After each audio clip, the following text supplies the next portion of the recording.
Boa noite para todos. Sejam bem-vindos ao programa Militão e Militão desta quarta-feira. Muito bem, hoje um assunto muito interessante, né? Nós vamos falar de penhora judicial. Inclusive você de Brasília, Belo Horizonte, que também acompanha o programa, aqui pela Rede Tropical CNT, um assunto bacana.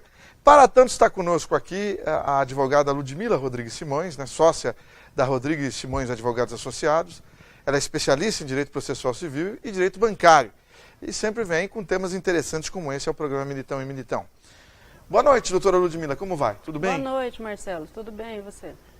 É um assunto que muita gente fala sobre isso, mas a maioria não conhece o que pode, o que não pode ser penhorado e tal. O que é penhora judicial, doutora Ludmila? Então, na verdade, Marcelo, parece até uma questão desconhecida, né? Mas é uma questão assim de âmbito assim, de toda a população. Por quê? É a busca do crédito pelo Poder Judiciário. Então, é um cumprimento jurisdicional. Então, o credor entra para cobrar o crédito dele e o devedor não paga de imediato o seu débito, então o Poder Judiciário vai atrás de bens do devedor para o pagamento desse crédito. E é possível em qualquer tipo de processo? Não. Na verdade, nós temos fases processuais para a busca desses bens ou somente num processo executivo. Se você tem um título executivo, você pode de imediato já buscar a penhora de um bem. Você já pode, na petição inicial, dispor o bem que você quer para penhorar no seu processo. Ou se você tem um processo de conhecimento, que é aquele que você busca um dano moral, ou você não tem um título executivo formado, como é uma ação de cobrança, que você não tem aquele título muito formado, que é aquele cheque que você já passou o prazo prescricional, não tem uma nota fiscal que ele não assinou o canhoto da sua nota. Então você tem que passar por uma fase de conhecimento para depois entrar na fase executiva. Nessa fase executiva você tem o direito à penhora. E quais os meios mais utilizados, doutora Ludmila, pelo Poder Judiciário? Então, atualmente ficou assim muito célere o processo. Por quê? Hoje tudo é eletrônico, Marcelo. Então, o primeiro meio escolhido pelo credor é o meio que nós chamamos no nosso meio jurídico, que é o Bacenjude. Então, até esse ano, em 18 de janeiro, alterou o método de penhora. Por quê? Antigamente, o método Bacenjude, que é a penhora de dinheiro nas contas bancárias do devedor, ele era realizado só à meia-noite. Atualmente não. A partir do dia 18 de janeiro, ele é realizado durante o dia em qualquer horário. Então, se as pessoas fazem assim, caiu um dinheiro, eu tiro da conta para não ter penhora. A partir desse ano, não. A qualquer momento pode haver penhora nas suas contas. De surpresa? De surpresa. Tá? Então, geralmente, as pessoas ficam até bravos com os advogados. Por quê? Fala assim, mas você não me avisou. E geralmente não tem como avisar, o juiz faz para cumprimento jurisdicional mesmo, porque tem que ter efetividade processual. Né?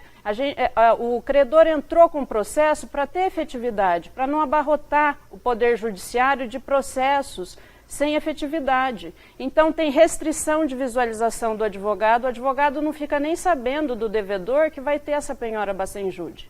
Depois do Bacenjude, restou sem saldo, vem o Renajude. O que é o Renajude? É o bloqueio de carro, de móveis. O que vai ser? Motocicleta, caminhão, automóveis em geral. Tanto os com alienação fiduciária como os sem alienação fiduciária no nome do devedor são bloqueados pelo sistema também. Tem duas formas de bloqueio. De transferência. Então, o devedor fica impedido de fazer qualquer transferência, como também de trânsito. Se tiver esse tipo de bloqueio de trânsito, ele fica impedido até de se locomover com o automóvel. Então, qualquer barreira que ele passar e for parado numa blitz, o automóvel dele é bloqueado e é levado para o pátio do Detran. Interessante, hein? E após esses todos os meios eletrônicos, Após isso, a gente tem também o bloqueio de bens imóveis, que daí é feito uma pesquisa de bens no nome do devedor nos cartórios de registro de imóveis. E todos os bens do devedor são penhoráveis? Não, nós temos uma listagem no Código de Processo Civil de bens impenhoráveis, Marcelo. Ah, é? É. É bem interessante que, na verdade, eu acho assim que muitos já sabem que o salário, a verba salarial é impenhorável. Tem uma ressalva já na questão de verba salarial no Código de Processo Civil, que verba de pensão alimentícia não entra na questão de impenhorabilidade. A casa própria, bens voltados para a atividade profissional também é impenhorável. Então, tem uma listagem que é impenhorável. A poupança também, até 40 salários mínimos, é impenhorável. Ah, interessante, hein? E só vamos continuar aqui falando. Não, daqui a pouco nós vamos voltar na verba salarial, que essa é bacana. E existem exceções quanto à impenhorabilidade disposta no Código de Processo Civil? Então, Marcelo, o que acontece?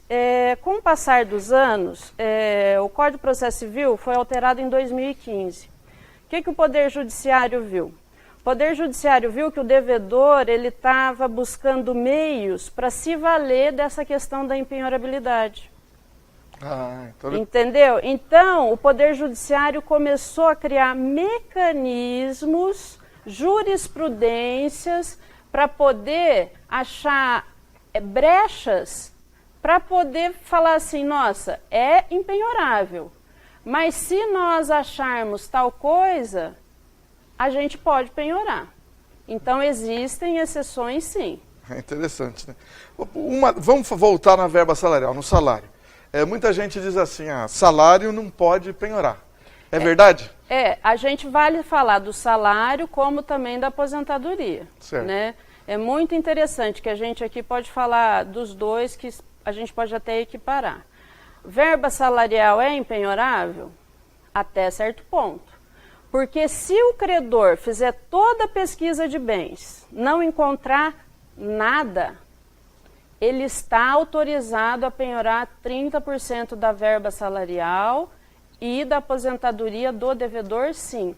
Então, nós já temos jurisprudências que autorizam a penhora de 30% da verba salarial e da pensão ou até mesmo da aposentadoria do devedor.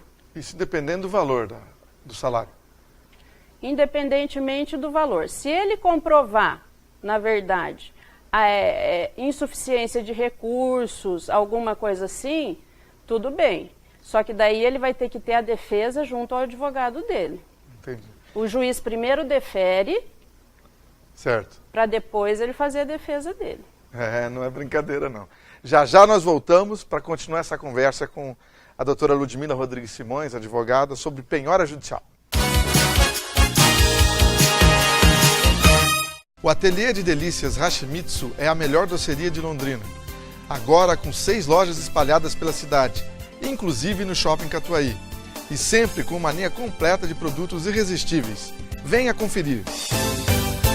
A importância de dar valor à vida. É assim que a Laundry Life, serviço de assistência de enfermagem 24 horas, trabalha para atender quem necessita de cuidados e atenção. Com equipe de profissionais altamente qualificada, a Laundry Life oferece serviços em várias áreas da saúde para pacientes de todas as idades, como atendimento pós-operatório, hospitalar ou domiciliar, além de aluguel de materiais e de ambulância. Com carinho, atenção e confiança, a Laundry Life é sinônimo de conforto e qualidade de vida para o paciente e de tranquilidade para a família. O momento mais gostoso do dia.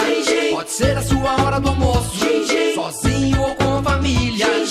Na Gingin é delicioso. Vem, aqui sempre é feito na hora. Vem pra Gingin, vem agora. Gingin. Então avisa logo a galera.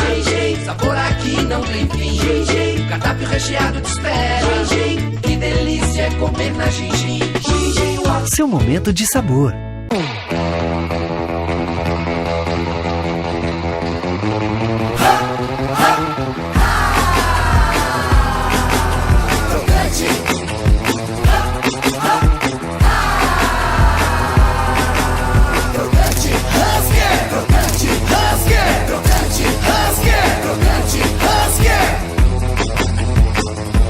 Husker, a batata deliciosamente crocante.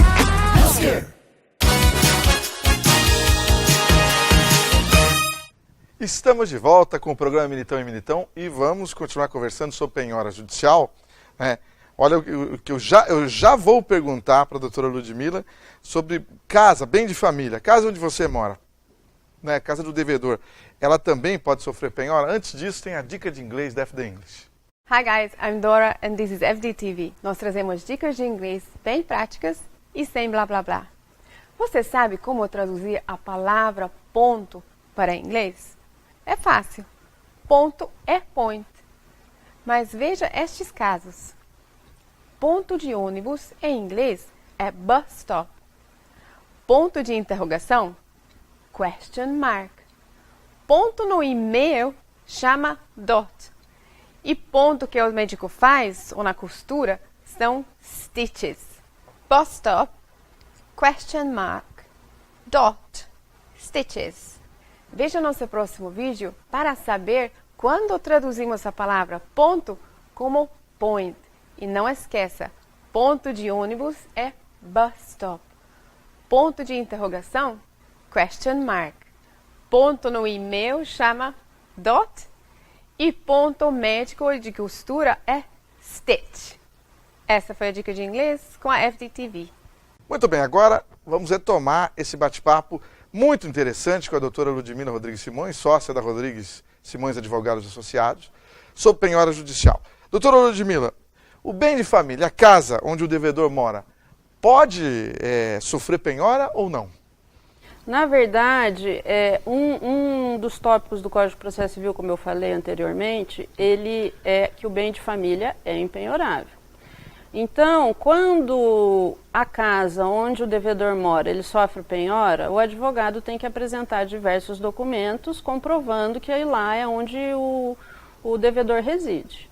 Ocorre que, Marcelo, se onde o devedor reside é uma casa de alto padrão, ele corre o risco, sim, de perder essa casa, ir para leilão, pagar o débito e ele ficar com o troco dessa casa. Esse é um risco altíssimo que ele corre, se for considerado o que o Poder Judiciário fala de suntuosidade. Mas nós temos outra defesa.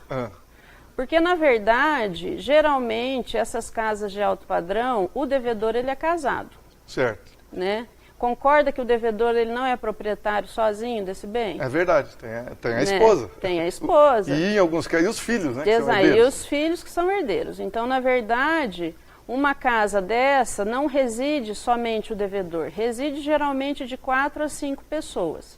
Né? Então, tudo isso tem que ser comprovado. Caso contrário, corre-se o risco de perder também o bem de família.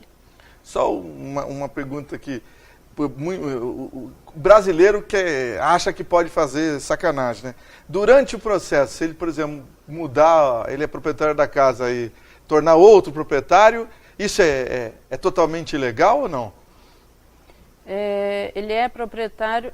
na verdade, isso aí configura-se como fraude a credores ou fraude à execução durante o processo.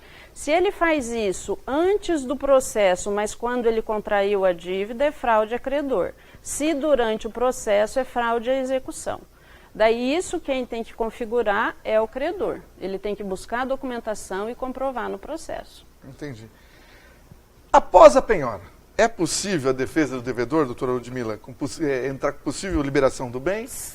Tem esses casos? Tem. Eu acho que é muito importante. Para isso... o devedor, é direito do devedor fazer a sua defesa. É muito importante ele contratar um profissional com conhecimento da matéria, porque, como eu disse, está disposto no Código de Processo Civil, é elencado lá a questão da impenhorabilidade. Mas, como eu disse também, o Poder Judiciário já abriu um leque imenso de exceções. Então, tem que ser um profissional com experiência na área para impugnar essa penhora, para você não perder o seu bem. Porque a gente está falando aqui, Marcelo, às vezes, de um bem de 300, 400, 500 mil reais. E, às vezes, a pessoa quer economizar nos honorários e ele pode chegar a perder um bem desse. Não é verdade? Aí é tarde. Então, esse meio pelo qual a gente chama de impugnação à penhora. A gente tem 15 dias após o recebimento da penhora para realizar conjuntada documental comprovando o alegado. Tá? Então, é muito importante a gente ter, junto ao advogado, a gente apresentar toda a documentação para ele poder apresentar a sua defesa. Aqui me veio uma dúvida, quando você falou liberação do bem, inclusive se for penhora de conta bancária, de poupança? Inclusive, por exemplo, no caso da poupança, a poupança tem uma exceção que eu não falei, que a poupança é também até 40 salários mínimos, como eu falei. Mas se ficar comprovado que o devedor usou a poupança para burlar a lei, usando a conta poupança como conta corrente, porque tem gente que usa poupança para não ter penhora. Entendi. Né? Mas se o credor falar assim, olha, mas ele movimenta como conta corrente, desconfigura a poupança. Isso aí também já temos jurisprudências que não está dentro do rol da empenhorabilidade. Então, o que a gente faz? Nós vamos lá, no prazo de 15 dias, apresentamos o cartão poupança, apresentamos um extrato, fazemos a defesa do devedor, daí o juiz aprecia, chama o credor para falar da nossa defesa, o juiz aceitando, daí ele vai lá e ele decide o que ele vai fazer. Entendi. Libera ou não. Então, mas tem a possibilidade. Tem a possibilidade. Não está fechado nisso, né? E caso não seja realizada ou aceita a defesa pelo juiz, o que ocorre com o bem?